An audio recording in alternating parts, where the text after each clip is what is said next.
Olá pessoal, sejam muito bem-vindos a mais um Diário SA. Hoje a gente vai fazer uma análise bem detalhada de um dos maiores fundos imobiliários de shoppings do Brasil, o RED Brasil Shopping, o AKGBS 11. A gente está com o relatório gerencial de setembro de 2025 aqui na mão e a missão é entender a saúde do fundo, a estratégia por trás dos últimos movimentos e, claro, o que isso nos diz sobre o setor de shoppings como um todo. Exato. E para a gente fazer isso direito, primeiro a gente precisa entender o cenário, né? Onde o jogo está sendo jogado. E o relatório da Abrace, que é a associação do setor, dá esse contexto macro de agosto. E ele é complexo. As vendas nominais nos shoppings subiram 2,9% em relação ao ano passado. O que, à primeira vista, parece bom. Parece, mas aí a gente coloca a inflação na conta e o resultado real é uma queda de 2,1%. Ou seja, na prática, o setor encolheu um pouquinho, a inflação comeu todo o crescimento. E como é que está a vacância, os espaços vazios? A vacância geral no Brasil está estável, em 4,5%. Isso sugere um certo equilíbrio. Mas, assim, o quadro geral é de um mercado que está patinando, sabe? Lutando contra a inflação para conseguir crescer de verdade. É nesse cenário bem desafiador que o HGBS 11 está operando. Certo, e é exatamente aí que a história começa a ficar mais interessante. Porque quando a gente olha os números do portfólio do fundo para o mesmo período, a performance, nossa, destoa bastante do mercado. As vendas por metro quadrado dos shoppings do HGBS 11 cresceram 7,4%. É mais que o dobro do crescimento nominal do mercado.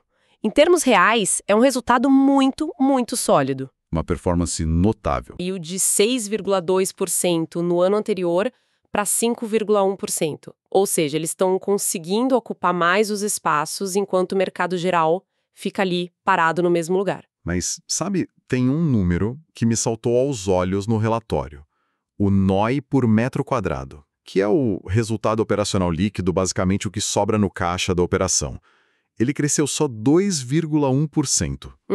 É um crescimento bem mais tímido que o das vendas. E a explicação para isso é quase uma anedota da economia moderna. Essa é uma das minhas partes favoritas do relatório.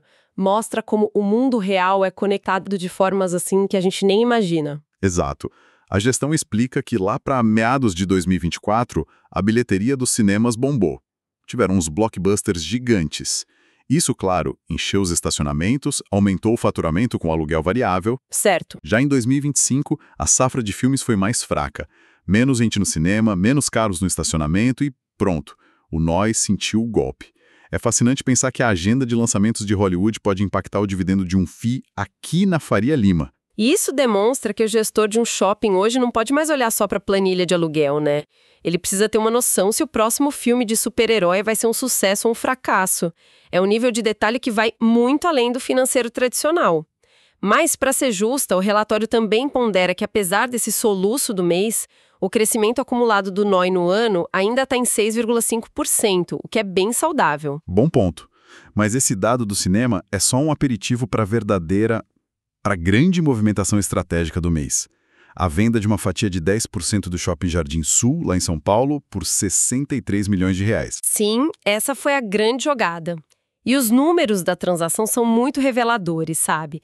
O preço de venda ficou 5,9% acima do valor contável do ativo que estava registrado no último laudo. Um prêmio de quase 6% parece bom, mas no mercado imobiliário de São Paulo, isso é um número expressivo ou só ok? Dá um pouco a impressão de um mercado comprador mais cauteloso, talvez. É uma ótima pergunta. Não é um prêmio, assim, estratosférico, o que de fato sinaliza um mercado mais pé no chão, sem euforia. Mas o ponto principal aqui não foi maximizar o lucro imediato. A venda gerou um ganho de 3 centavos por cota, elevou o valor patrimonial em 1%, o que é ótimo, mas a verdadeira joia dessa transação está em quem foi o comprador. E o relatório também menciona um cap rate de 7,7% na transação. Com a Selic ainda em 2 dígitos, esse retorno não deixa o prêmio de risco meio apertado para um ativo imobiliário? Que tem menos liquidez? Essa é a análise correta. Se fosse uma simples transação financeira, o prêmio seria sim apertado. O que nos leva de volta à questão estratégica. O comprador não foi um fundo qualquer, foi a Ancar Van Roy, uma das maiores e mais respeitadas operadoras de shoppings do Brasil. E ela não entrou só como compradora. Eles se tornaram sócios e vão assumir a gestão do shopping. Exatamente. A Ancar agora é coproprietária. Isso muda completamente o jogo, porque cria um alinhamento de interesses total. Eles não estão lá só para coletar uma taxa de administração, sabe? O sucesso do ativo no longo prazo é o sucesso deles também. Foi uma venda para trazer um parceiro estratégico para dentro de casa. Entendi a lógica do alinhamento, mas na prática, quais são os riscos? Trazer um sócio tão grande não significa ceder um pouco do controle sobre as decisões? E o relatório fala numa economia potencial de 20% nas taxas de administração. Isso é otimismo ou já está no contrato? São dois pontos válidos. Sim, você cede um pouco do controle na gestão do dia a dia, mas a aposta é que a expertise da Ancar vai gerar mais valor do que a gestão anterior. É uma troca de controle por, teoricamente, mais eficiência. Sobre economia de 20%, o relatório usa o termo potencial. Então, é uma meta, não uma garantia. Mas é comum que um sócio gestor opere com taxas mais eficientes. O mercado com certeza vai cobrar esse resultado nos próximos relatórios. Fica claro que a gestão está pensando em otimização em todos os níveis, né? E essa mentalidade não está só nas transações. Ela está bem visível no chão de loja, na forma como os próprios shoppings estão sendo transformados. Vamos dar uma olhada em alguns exemplos que o relatório traz. É a parte que conecta a estratégia com a experiência real do consumidor. Vamos lá. Começando pelo West Plaza, em São Paulo. Estão finalizando a reforma da praça de alimentação, mas o mais interessante é a construção do Mané Mercado, um polo gastronômico de mais de 3.000 metros quadrados. Isso não é só colocar mais restaurante, é criar um destino. É a transformação do shopping de um lugar para comprar para um lugar para ir. O objetivo é aumentar o tempo que a pessoa fica lá. Ninguém vai mais ao shopping só para visitar uma loja e ir embora. A pessoa vai para almoçar no Mané Mercado, depois talvez passe no cinema e, no caminho, resolve uma pendência no banco e compra um presente. O varejo vira uma consequência da experiência. E a gente vê uma estratégia diferente, mas com o mesmo objetivo, no Moca Plaza, com a chegada da Sephora. Trazer uma marca desse calibre não é só preencher um espaço vago. De forma alguma. Uma marca como a Sephora funciona como uma âncora de qualificação. Ela atrai um público com maior poder de consumo e sinaliza para outras marcas premium que aquele é um bom lugar para se estar.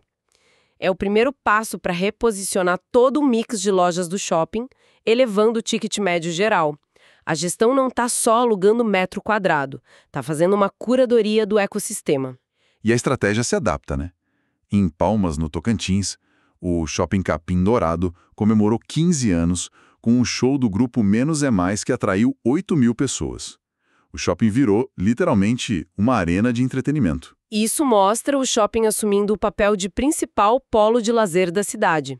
Eles se tornam um hub da comunidade. É uma resposta direta e muito inteligente à ameaça do e-commerce.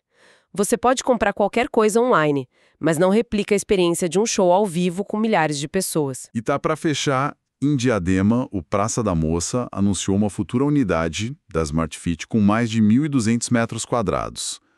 De novo, não é só um inquilino. É um motor de tráfego diário. Pessoas com assinatura de academia vão lá várias vezes por semana, em horários diferentes, inclusive em dias de baixo movimento.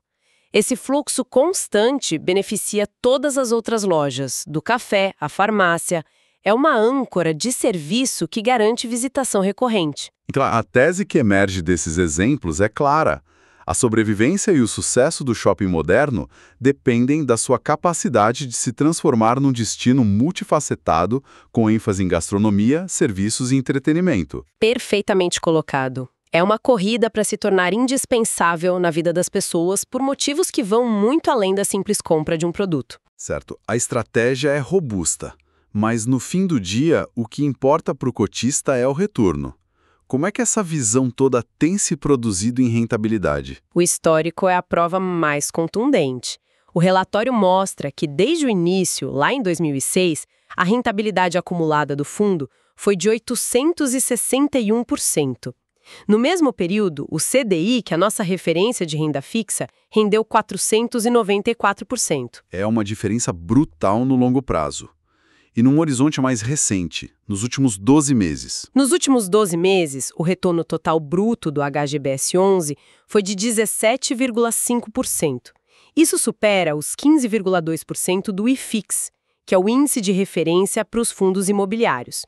Então, a performance superior se mantém tanto no curto quanto no longo prazo. E essa consistência toda não pode ser sorte, né? Definitivamente não. O que a gente vê aqui é o resultado financeiro de uma tese de gestão que provavelmente identificou essa necessidade de transição para o varejo de experiência anos antes de muitos concorrentes.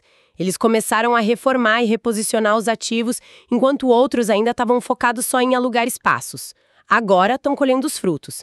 Claro, retornos passados não garantem o futuro, mas a combinação de uma estratégia clara, uma execução visível nos ativos e esse histórico constrói um caso muito sólido sobre a saúde do fundo. Resumindo, então, o que esta análise nos mostra é um fundo que não está só reagindo a um mercado difícil, mas está ativamente se moldando para prosperar nele.